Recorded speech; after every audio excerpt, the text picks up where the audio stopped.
Hello and welcome to my channel Journeys and Dreams. My name is Sam, and on this channel I provide or present videos with the intention to assist persons going through the family immigration process. I'm not an attorney, so the information I provide should not be received as legal advice. If you seek legal advice, you should definitely consult with an attorney.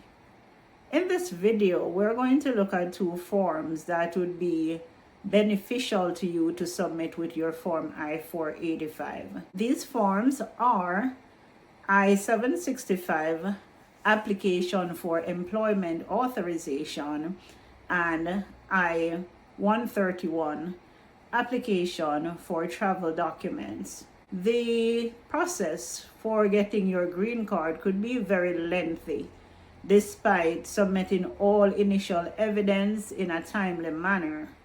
So there will be delays that will be outside of an applicant's control. While you await your green card application to be approved, you may want to travel overseas or you may want to work in the meantime.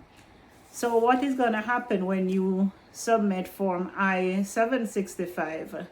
You're going to submit that, and the USCIS usually process that document much faster than your green card application. So while you wait on your green card, you could receive an employment authorization, which would allow you to get a job in the meantime. And that way, the delay may not seem even that long, since you are able to work, and by being able to work, you would have been able to apply for a social security number.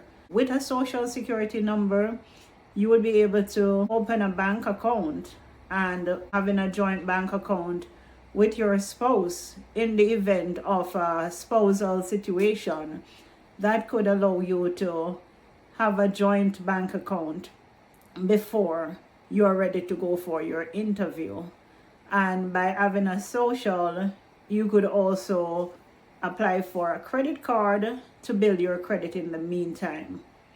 Traveling overseas, there might be a situation that arises that require you to travel abroad. You would not want to leave a pending application without being approved to leave the country, because you may not be able to return if you go without authorization. So by receiving an approved advance parole by submitting Form I-131, you would be able to leave the United States and return, and your application would not have been interrupted. So you want to make sure that once it's possible that you may need to leave the country, or you may need to seek employment, to submit those documents while you are submitting your Form I-485. They are not compulsory documents to submit with your application, but it would be wise in many instances to submit them, and not always, but for the most part, those forms are usually processed and approved well before your Form I-485. So just in case you haven't done the submission of your Form I-485 yet, you may want to include them.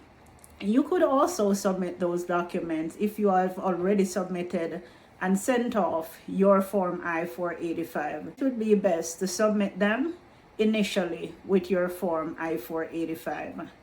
I hope you learned something from this video. Thank you for watching, and I'll catch you in the next video.